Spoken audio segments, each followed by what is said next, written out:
दोस्तों नमस्कार, जय हिंद। उम्मीद है कि आप बिल्कुल ठीक होंगे। हरियाणा में विधानसभा चुनाव हुए और चुनाव तो जम्मू कश्मीर में भी हुए, लेकिन अभी मैं हरियाणा की बात कर रहा हूं। हरियाणा में जो एग्जिट पोल सामने आया है उन चुनावों का, उससे तो ये लग रहा है कि बीजेपी वहां साफ हो चुकी है। बेशक बीजेपी तो हरियाणा में उसी वक्त साफ हो चुकी थी जब मनोहर लाल खट्टर को हटाकर केंद्र में लाया गया और लोकसभा चुनाव से पहले ये सब किया गया और नायब सिंह सैनी को वहां मुख्यमंत्री बनाया गया। लेकिन बीजेपी के लिए स्थिति न खुदा मिला न विसाले सनम वाली हो गई। सैनी साहब को मुख्यमंत्री बनाने का कोई लाभ नहीं हुआ, बीजेपी को 1% भी लाभ नहीं हुआ। वो कुछ भी नहीं कर पाए और बीजेपी पूरी तरह फेल हरियाणा में, पूरी तरह से। और सत्ता में वापसी कौन कर रहा है? कांग्रेस, राहुल गांधी की पार्टी, भूपिंदर सिंह हुड्डा की पार्टी। असली कांग्रेस तो भूपिंदर सिंह हुड्डा की है ना हरियाणा में। तो अब हरियाणा में जो कांग्रेस के जो कार्यकर्ता हैं और दिल्ली में बैठे हुए जो लोग हैं, उन्होंने घुंघरू बांध कर नाचना शुरू कर दिया है। टेलीविजन चैनलों में आप देख ही रहे होंगे जिस प्रकार से बढ़ चढ़ कर बातें हो रही हैं। बिल्कुल ठीक है, हर पार्टी को खुशी मनाना चाहिए। जो जीतता है, भाई चुनाव लड़ता ही कोई क्यों है? जीतने के लिए लड़ता है ना, सरकार बनाने के लिए लड़ता है ना। कोई भी पार्टी या कोई भी उम्मीदवार हारने के लिए तो नहीं लड़ता, जीतने के लिए लड़ता है।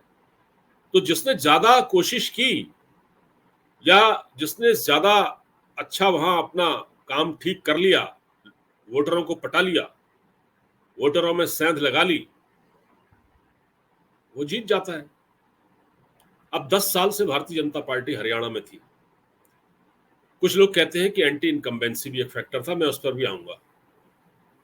लेकिन मैं थोड़ा सा आपको ये बता दूं कि इस चुनाव में एक प्रमुख बात है जो अभी जिस जिस पर लोगों का ध्यान नहीं गया है। सबसे पहले तो मैं ये बता दूं कि आज तक ने इस बार सी वोटर के साथ ये एग्जिट पोल किया। अमूमन दोस्तों ये एग्जिट पोल बकवास ही होते हैं, कुछ हद तक तो ये सही होते हैं, आजकल सही भी साबित हो रहे हैं। लेकिन इनका जो डेटा होता है वो सैंपल साइज बहुत छोटा होता है। 6 बजे तक वोट डलते हैं और ये 3 बजे तक का सैंपल लेके और अपना बना देते हैं, पेश कर देते हैं। तो इस बार बीजेपी को अगर हम, मतलब ये सारी एजेंसियों की ही हैं लगभग, ऊपर नीचे 10-5 ऊपर नीचे 5-6 सीटें ऊपर नीचे इस तरह से चल रहा है। तो बीजेपी को 20 से 28 सीटें दे रहा है आज तक और सी वोटर। और इसी तरह से जहां कांग्रेस है, कांग्रेस को 50 से 58। और मैं आपको बताऊं, रिपब्लिक जो चैनल है उसने भी जो सर्वे कराया उसने तो 62, 63, 64 सीटें ऐसे कांग्रेस को दे दी हैं, छप्पर फाड़ के। और सबसे ज्यादा जो बुरी स्थिति हुई है हरियाणा में वो दुष्यंत चौटाला की जो पार्टी है, जेजेपी, जननायक जनता पार्टी, उसको अभी तक बहुत नुकसान हो रहा है। मतलब उसको सीटें मिलती नहीं दिख रही हैं। मतलब जो चैनल ने जो दिखाया है वो है 0 से 2 सीटें, ठीक है, 0 से 2 नहीं, मतलब कोई खास कुछ भी नहीं है, मतलब ये है। लेकिन आईएनएलडी जो कि लोग, इसकी जो चौटाला की जो पार्टी है, उसको फायदा हुआ है, उसको फायदा होता दिख रहा है। शायद 4-5 सीटें वो उसको मिलेंगी, कुछ इस तरह से है। लेकिन इनको नहीं मिल रही जेजेपी वालों को। अब इस, देखिए, हर एजेंसी अपना सर्वे कराती है। मैं बार बार वो एजेंसी के सर्वे पर नहीं जाऊंगा, ऊपर नीचे है, ज्यादा कुछ है नहीं।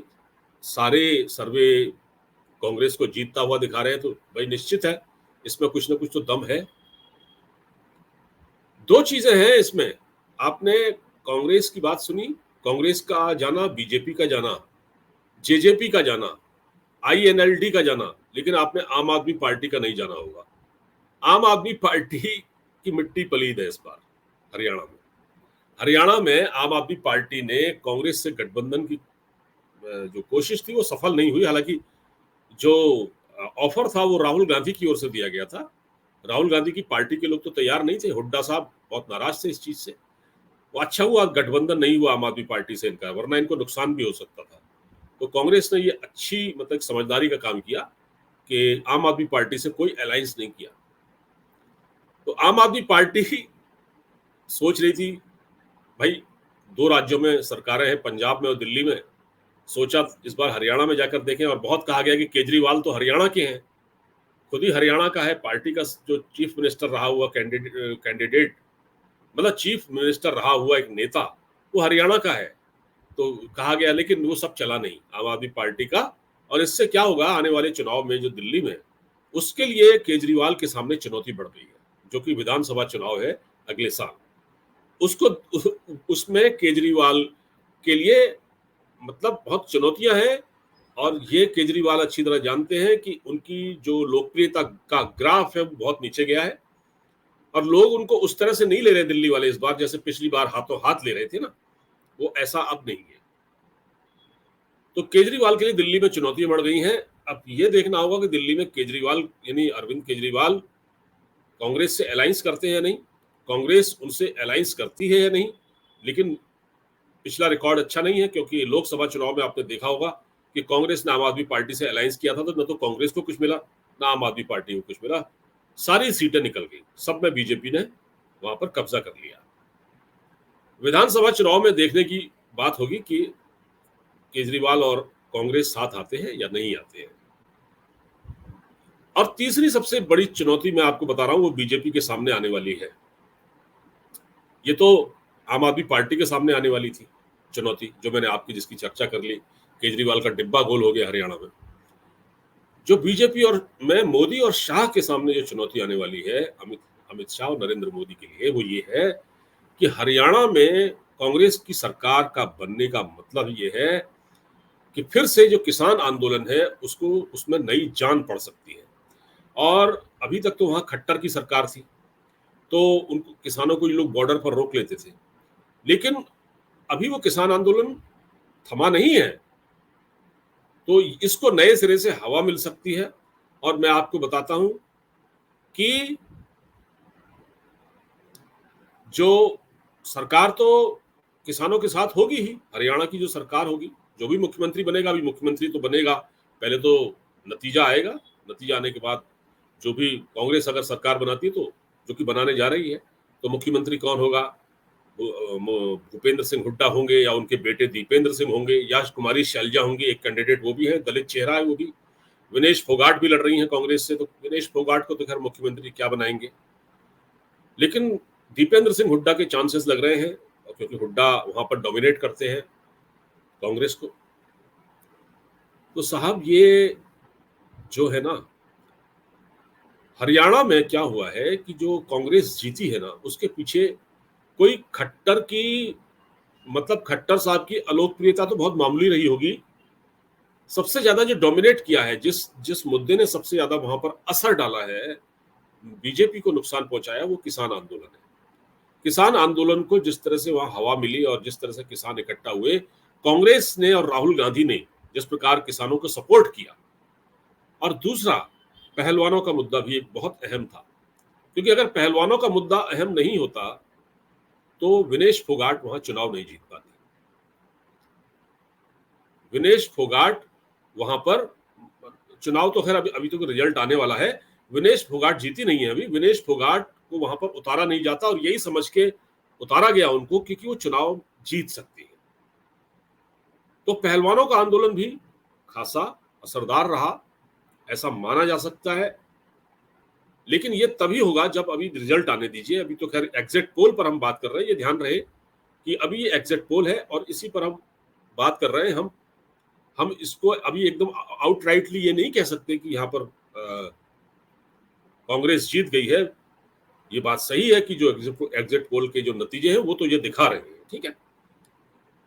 तो बीजेपी के सामने सबसे बड़ी चुनौती मोदी और शाह के सामने होगी कि आने वाले समय में जिस प्रकार से खालिस्तान का समर्थन, एक तो किसानों में जो खालिस्तानी एलिमेंट शामिल हो गए थे कुछ, ठीक है, उससे कैसे निपटेंगे आने वाले समय में, और किसान आंदोलन को कैसे रोक पाएंगे, क्योंकि बॉर्डर का पहली पहली बात तो ऐसा था कि खट्टर की सरकार थी तो वहां पर ये लोग अंदर नहीं घुस पाए।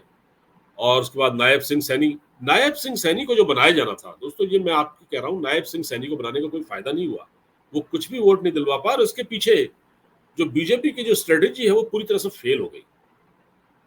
क्यों खट्टर को हटाया गया, क्यों सैनी को बनाया गया? भाई एंटी इनकम्बेंसी भी थी, तो जिस प्रकार आपने क्या स्टेप लिया, आपने कोई लोकप्रिय चेहरा आपके सामने क्यों नहीं था? अगर आपके पास खट्टर के खिलाफ आपने सैनी को क्यों उतारा, सैनी को क्यों मुख्यमंत्री बनाया आपने? और दूसरा ये दोस्तों, ये एक बात और साफ हो गई है कि जो लंबे समय से कहा जा रहा है, क्योंकि ये बीजेपी की हार का मैं पोस्टमार्टम कर रहा हूं, बीजेपी के बारे में फिर यही कहा जा रहा है कि हरियाणा में भी गुटबाजी थी, हरियाणा में भी यही बातें सामने आई है कि बीजेपी अपने लिए काम करने वाले जो लोग हैं उनको कोई तवज्जो नहीं देती, उनको अनदेखा करती है। अब आज मोहन भागवत का एक स्टेटमेंट आया है कि बीजेपी सरकार बनाएगी आने वाले समय में, फिर से बीजेपी की सरकार बनेगी, कहां? केंद्र में। तो भाई साहब, आपने क्या किया? आपने उत्तर प्रदेश में जो लुटिया डूबी बीजेपी की, उसके पीछे तो यही कहा जा रहा है ना कि संघ ने साथ नहीं दिया बीजेपी का, और वो जो जेपी नड्डा साहब हैं उनके स्टेटमेंट को इश्यू बना लिया कि उन्होंने कहा था कि अभी हमको बीजेपी की फिलहाल इतनी जरूरत नहीं है, अब हम खुद ही सक्षम है। तो आरएसएस ने इसको इश्यू बना लिया। लेकिन अब जब ये रिजल्ट आ रहे हैं हरियाणा में, जो एग्जिट पोल के, क्योंकि बीजेपी के हाथ से स्टेट निकल गया, ये बड़ी मतलब इससे एक विदेशों में, दुनिया में भी ये संदेश जा रहा है कि बीजेपी कमजोर हो रही है, क्योंकि ये लोकसभा चुनाव नहीं है, ये विधानसभा चुनाव है। लोकसभा चुनाव में भी बीजेपी 240 पर सिमट गई। अब उसके पीछे कोई भी फैक्टर रहा हो, कार्यकर्ताओं की अनदेखी रही हो, गलत टिकट बांटे गए हो, सिफारिशी लोगों को टिकट दिए गए हो, पैराशूट उतारे गए हो, बाहर से दूसरी पार्टियों से लोगों को, नेताओं को अपने वहां लिया गया हो, अपने में शामिल किया गया हो बीजेपी में, बहुत सारी बातें कही जा सकती हैं। लेकिन जिस प्रकार से ये रिजल्ट आ रहे हैं, अभी तो महाराष्ट्र में बाकी है चुनाव, अभी तो झारखंड में, वहां भी देखिएगा रिजल्ट क्या होता है। इससे संघ को, आरएसएस को भी ये समझ में आ गया है कि बीजेपी अगर ताकतवर है, बीजेपी अगर सत्ता में है, हम भी तभी तक मजबूत है, क्योंकि आरएसएस को जो पैसा मिलता है वो बीजेपी सरकार से तो मिलता है। जब केंद्र सरकार में मोदी जी हैं, आरएसएस को फायदा है उसका, कहीं ना कहीं फायदा तो है ना। तो जब जब बीजेपी मजबूत है, जब मोदी जी मजबूत हैं, तो संघ भी मजबूत है।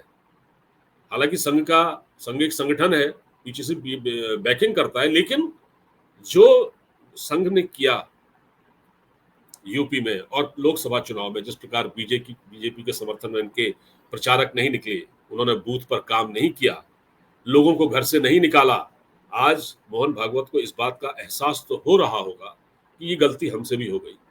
न हम इसको अपना अपनी अपनी अपने अपने अहम का मसला बनाते नड्डा के स्टेटमेंट को, और न ये होता। अब देखिए, आपके सामने हरियाणा जैसा स्टेट हाथ से निकल गया। अभी तो महाराष्ट्र में रुकिए आप, महाराष्ट्र में भी कोई अच्छी स्थिति नहीं है, झारखंड में भी कोई अच्छी स्थिति नहीं है। एक थोड़ा सा जम्मू कश्मीर का है, उसमें भी जो एग्जिट पोल आए हैं उसमें 19-20 चल रहा है। ये बात सही है कि वहां पर जो कट्टरपंथी महबूबा की जो पार्टी है उसको करीब करीब वहां के लोगों ने रिजेक्ट कर दिया, जम्मू कश्मीर के लोगों ने। ये बड़ी अच्छी बात हुई है, क्योंकि वो प्रो पाकिस्तानी पार्टी है, अलगाववादी समर्थक है, उसको डिस्कार्ड कर दिया है। थोड़ा बहुत सीटें मिलेंगी, ज्यादा नहीं मिलेंगी। पर घाटी में भी अभी ऐसा नहीं है कि वहां बीजेपी सरकार बना सकती है, क्योंकि जम्मू में तो सीटें मिल रही हैं, लेकिन ऊपर जो कश्मीर है, कश्मीर में भी ये देखने को मिला है कि जो मुस्लिम हैं उन्होंने वहां बीजेपी के डेवलपमेंट के एजेंडे की हवा निकाल दी है, मुस्लिमों ने वहां वोट नहीं दिया है। एक 2-3% मुसलमानों ने वहां वोट दिया होगा तो मुझे नहीं लगता, क्योंकि बीजेपी का जो डेवलपमेंट का एजेंडा था वो कश्मीर में नहीं चला, इसका मतलब ये है। लेकिन फिर भी कुछ सीटें वहाँ का जो लोकल, वहाँ की जो अखबार है उनके हिसाब से जो माहौल चल रहा है उसमें बीजेपी को कुछ सीटें ऊपर से मिलेंगी, कुछ जम्मू से मिल सकती हैं, कुछ निर्दलीय हैं, और कुछ वहाँ की जो कुछ लोगों को वहाँ के राज्यपाल नॉमिनेट करते हैं, कुछ कैंडिडेट को, तो विधायकों को, ठीक है। तो उससे ये सारा ये ऐसा माना जा रहा है कि शायद बीजेपी को कोई फायदा हो जाए। अगर बीजेपी का मुख्यमंत्री वहां बनता तो बड़ी बात होगी, लेकिन मुझे लगता नहीं है, लगता तो नहीं है। तो वहां भी डामाडोल है स्थिति, और जम्मू कश्मीर में बहुत अच्छी नहीं है। हरियाणा में बीजेपी साफ हो चुकी है। अब ये आकलन करने का वक्त है बीजेपी के लिए, आने वाले चुनाव में झारखंड में और महाराष्ट्र में क्या गुल खिलाएगी अमित शाह और मोदी की पार्टी, ये समय बताएगा। आपको एनालिसिस पसंद आया हो तो इसको शेयर कर दीजिएगा, लाइक कर दीजिएगा, सब्सक्राइब कर दीजिएगा। नमस्कार, जय हिंद।